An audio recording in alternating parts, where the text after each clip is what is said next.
Good morning, everyone. Afreilach and Hanukkah. Welcome to today's shir. Today's shir is actually from 2 days ago's shir. If you're watching the shir right now, it's probably today's shir. I don't know when you're going to watch this, maybe next year, but the title of the video is going to have the day of the shir, the parak. So you're watching the right one if you clicked on it. And we had a short little break. We had a 1 day break over here. And the reason why we had a break is because we got tired. Not tired, but I was like up all night and working all day. So because of that, after 2 weeks of doing this year, it finally caught up to me a little bit. So the good thing is that I was expecting it. You know, whenever you start something new and something good, like it says, kolas choles kosher. Whenever you start something, eventually, מה נשמע? שיש פה איזה חיטס או משהו שלא יצטרכו, שאני יכול להחזיר את זה כמובן שאני אהיה פה? חיטס? אני צריך חומה, שאני נוסע עכשיו בטיסה. אני צריך איזה חומה, שנראה לך שיש פה חיטס שלא צריכים, או חומש? תתקשר לגביי, הוא יגיד לך, לא יודע מה להגיד לך, אתה יכול להוציא בזה. ספר מהבטק. מי זה הגביי? דבר על יהודה. דבר על יהודה. כן. לא יכול להוציא סתם ספר, תשמע, אני לא יודע, באמת לא יודע מה להגיד לך, אולי אם תוציא ספר מפה, תזכה מישהו אחר שם, וזה יישאר שם ולא יחזור, תראה. לא, אם לוקחים זה להחזיר, אבל אתה אולי אני אצלם תמונה עם החומש, עם כמה דוקים שאני... כן, תצלם, יש לך, אתה יכול לשים בטלפון.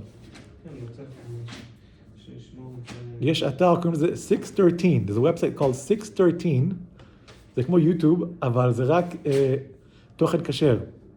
אוקיי. כן. So there's a website. אוקיי, אני רוצה למצוא פה שיעור לייב. אתה, כל מה שאתה אומר זה מצטרף פה לשיעור. כן, לא מפריע, תמשיכו. כן, יישר כוח. סליחה מהשם. אין בעיה, בסדר גמור. So, yeah, a person here wants to borrow a sefer from the shul, and he asked me if I could borrow the sefer. I told him, I don't know what's the answer. You have to ask the gabbai. אם אתה רוצה, if you want, I can give you his phone number. את המספר שלו ותוכל לשאול אותו. Yeah, in any case, yeah, so back to what happened. We stopped for 1 day. It was not supposed to happen, but at the same time, it was expected. Whenever you start something new, kolas choles kosher. So eventually, it could be the first day, the second day will seem easy, but the Yetzer Hara is always going to try to stop it. So that's what happened. But now we're continuing. Now we're here. So you should know, whenever you start something good, something new, the Yetzer Hara is after you. He's going to try stopping you. And the way you get out of it is if you expect him. You expect him, and you know that it's coming, then you know how to get the strength and continue. So that's what happened. So hopefully right now we are after that crash. So we're continuing Perek Shvi, even though it's 2 days ago, but now we're catching up. That's what we're going to do. So, Halacha Aleph, Perek Shvi, Hilos Edus, Perek Zayin. So what are we talking about over here? Right, we established that studies of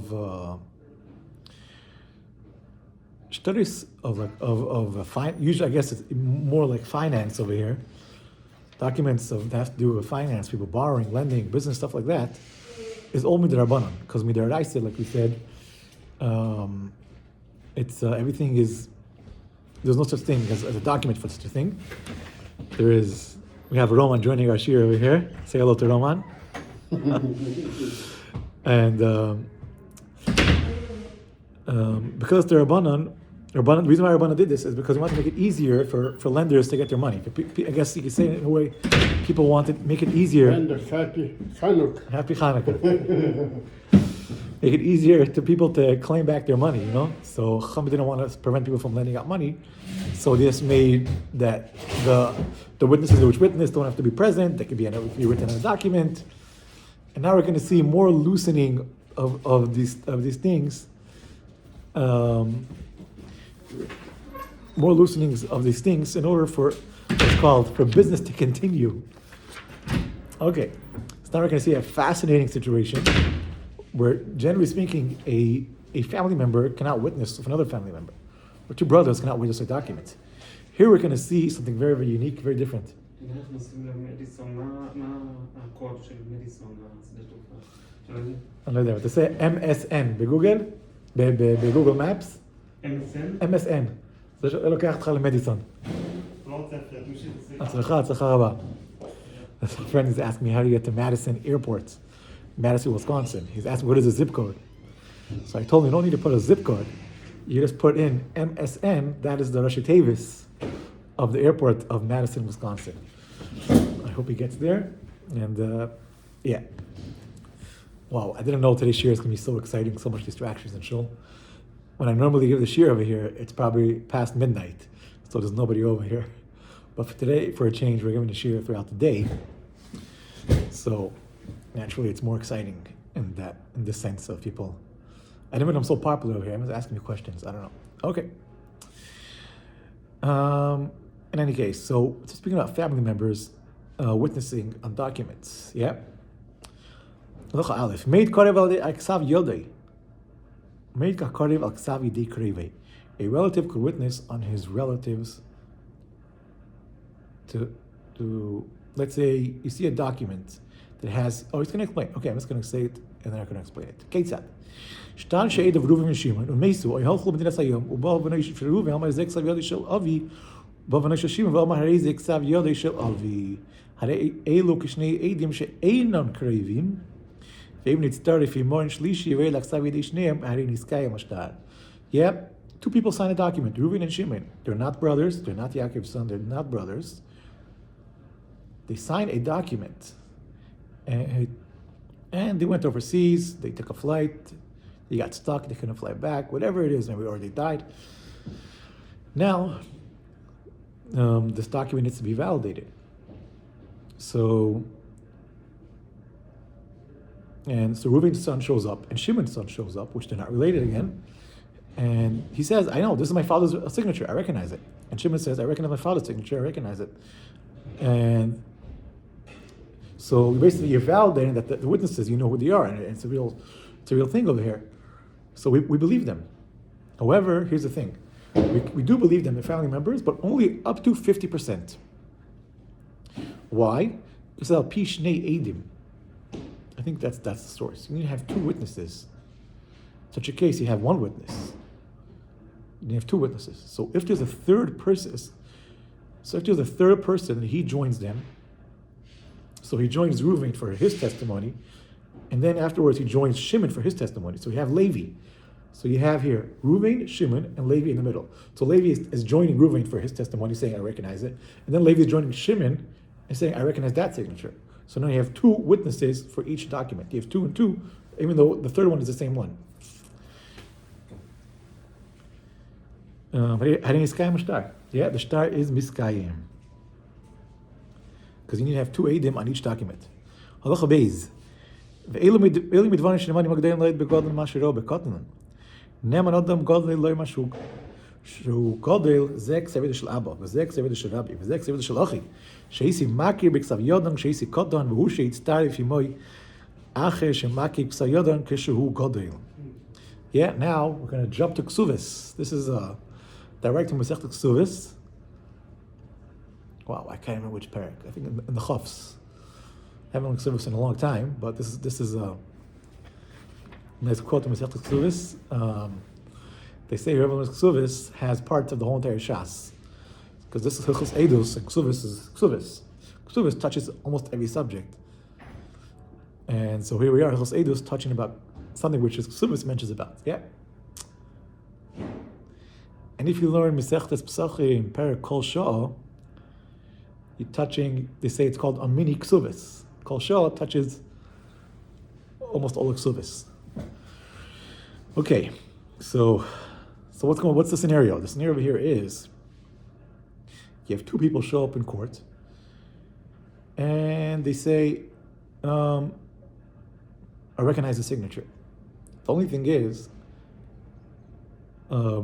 he saw the signature, he saw his father sign the signature, or he recognized the signature from when he was under 13. So he was considered little when he saw the document being signed. or it's his brothers, or it's Rebbe's, whatever it is. And I recognize it from when I was a little child. I recognize it from then. So we believe him. We believe the witness, but again, he needs another witness to join him. He has another document, and another witness which recognizes this, but he doesn't recognize the document from when he was a child, rather he recognizes it when he's a gadol. So just to repeat that, make that clear. So you have one witness saying, I recognize the signature, but it was when I was a katan. He's believed together with another witness which recognizes the signature when he's a gadol. Halacha Gimel. Shtar she'ed of Reuven and Shimon. ובו שניהם העידו שניהם שזה כתב ידו של ראובן וזה כתב ידו של שמעון. נסקיים השטר. Yeah, let's say you have a document, and the witnesses on it are Reuven and Shimon. And two people came and said, we validated it. Yes, we know this signature, this belongs to Reuven, and this signature belongs to Shimon. Nisqayim shtar. This is good. This is a good validated shtar.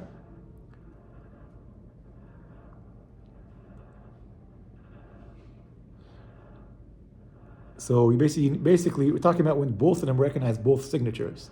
So you have two witnesses for each document, because you need to have two to validate each document. So you don't have to have four. You'd have two on each one. The same ones. They say this signature is good, then the same ones say the other signature is good. Aval im heid ze ksav yad idei Reuven, v'sheni heid aksav idei Shimon lo niskayim ashtar. If but if each one said, oh, I recognize this signature, and Shimon says, I recognize the other signature, that's no good, because you're only having one for each signature. And you need two witnesses for each signature. Because it said, again, it's apishnayim. You have two witnesses for that signature. Meaning when you're witnessing, you have two witnesses for that, for each thing. If you have each one signed for a different signature, it's one signature for this, one witness for this signature, and one witness for the other signature. It doesn't work. But if you have a third person witnessing for both, so he joins both, so you have two for each one. One person says, this is my signature. He's witnessing on his own signature. And then he went with a different witness to witness on a different document, on a different signature, and it says that's my signature with another witness. Doesn't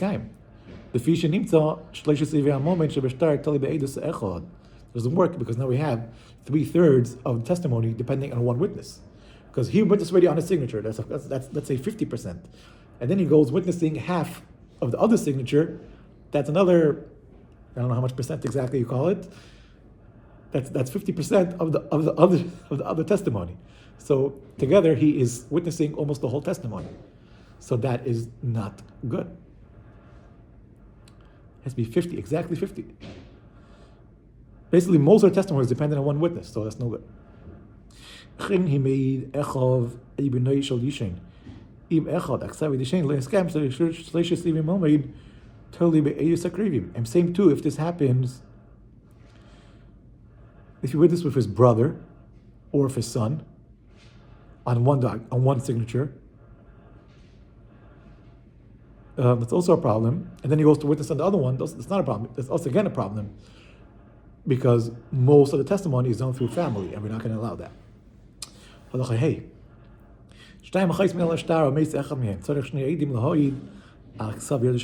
If two people are signed in a document, and one of the witnesses died, so you need to have two witnesses to validate this signature. Okay, now what happens if you only find one?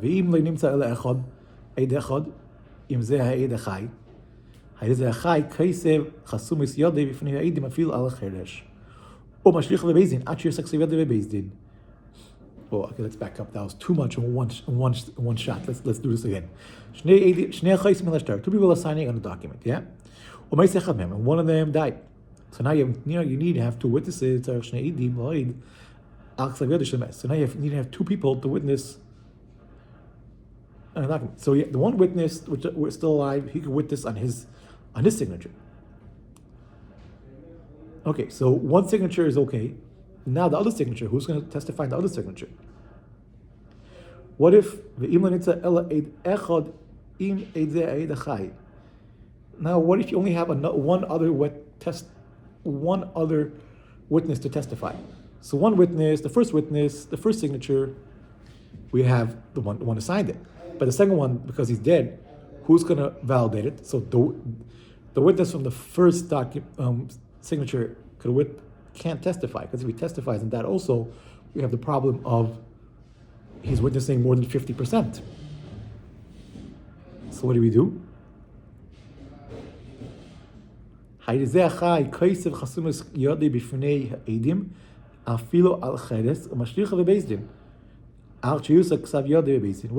You take a, now I see I missed that detail over here. You take a document, you take anything, you take a piece of paper, and you sign your signature on it, and you throw it through the window. Right there was the window, right there. Whoops. Oh, right there, the window. Throw it through the window, into Beis Din, and then Beis Din see a document with this signature, and they say, hey, that's the same as this document. So we recognize that document, we recognize that signature. And so we have one document valid, we have one signature validated. So then he walks in, and he testifies only on the other signature of the witness who died. Wow, it's a bit complicated. Let's see if you have a picture for that. I have one picture, Baruch Hashem. We managed to get one picture, even though we're so busy, we're so behind. Let's see if you get this done. Whoops. Are we gonna get this? I recognize that signature. One more time. Let's see one more time. You see, he has a piece of clay, and his name is on it. He signed it in front of two witnesses, and now he is throwing it through the window. So Beis Din see that document, they see that signature, they say, oh, they match it to the other document, and then he walks in, and he witnesses on the other signature, not his. He doesn't testify on his signature because it's already validated through that signature, because they already matched it. We said before that Beis Din, one of the ways the Beis Din could validate a signature is if they match documents. So here they match the document, they match a signature. Let's see that one more time. Are you watching somebody else? I recognize that And he signature. has that, and he testifies on the other one. Bam, that's a good one. Okay. That's the one we managed to get in. Even though we're so tired and we're so behind, we managed to get that in. Okay. He doesn't have to witness on his own signature because it's already validated through a different way. And his own signature will be validated not through him saying. Therefore, he's not more than 50%.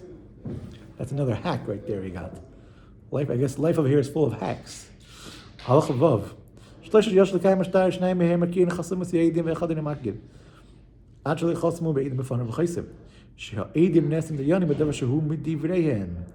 Now, what's going on over here? It's another story. I wish I got a picture. I didn't have time for this one. Three people want to validate a document. Yeah? Two of the three recognize the signatures. And the third one does not recognize. So as long as they did not sign, the two witnesses could testify, and then he signs, he validates the signature. So you have two people signing, and two dayanim signing, which are also edim. Two edim, which are dayanim. Two edim for now, they testify in front of one dayan, that is true. And then they sit down on the other table, and if they switch hats. Now we're at dayanim, and they say, hey, we know the signature. So it's good, because you know the signature. So you have three dayanim all together. Because the two dayanim, they know it already, because they recognize it. The third one knows it because he has two witnesses telling him that it's a good signature. So you end up having three people validating, and you have a Beis Din, right? And the Rabbanon, edim could become dayanim. כמו שבענו, אבל אחר שחצו אין מפונם וחייסם שבאי שחצמו להיהורם מקירים אלו שניים, באין מקיים בשניים. But if it's after they sign, then we have a problem. Because then we have two witnesses signing in front of one dying. That's no good. באין מקיים בשניים. We can't מקיים it in front of two people which cannot recognize it.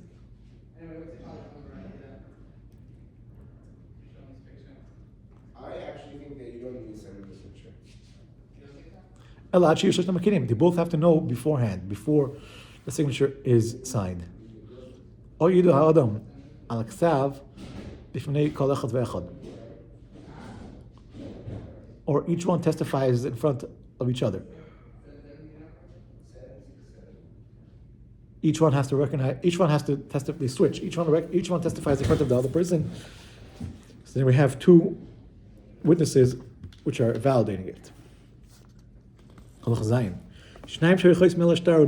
Two people which were assigned on a document and they died. Two people came and said, we recognize the signature. There was a little problem. We recognize the signature, it's all nice and good. We were forced to sign. We were ktanim. We were psuleidis. We weren't able to witness. So they're validating a signature, but they're saying there was a problem with the signature. Even though other people say no, we could vouch. We know that it's a good signature. Or that somebody else, the document was from somewhere else, and they could compare the documents and they could validate it.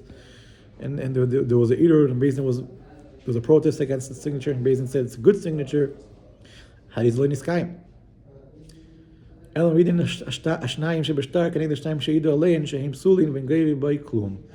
keep the document the way it is. We can't really use this document because you have people saying that it's no good, so it's no good. And we keep the chazaka. Let's say somebody has the money. We keep the money. Let's say there's a document of somebody saying somebody owes somebody else money. He gets to keep the money. That's it, because we can't take money out of someone because we have a signature on this document, but it was not validated. We leave the money where it is. But if he took the money by force, so the money is now the lender grabs the money, and he has the money by him. He keeps it. Why? Because again, for the same reason, we're saying we keep the it's a chazaka. We keep it as it is. So if the money is by the Gaon when he took it, he has validation because he has a document.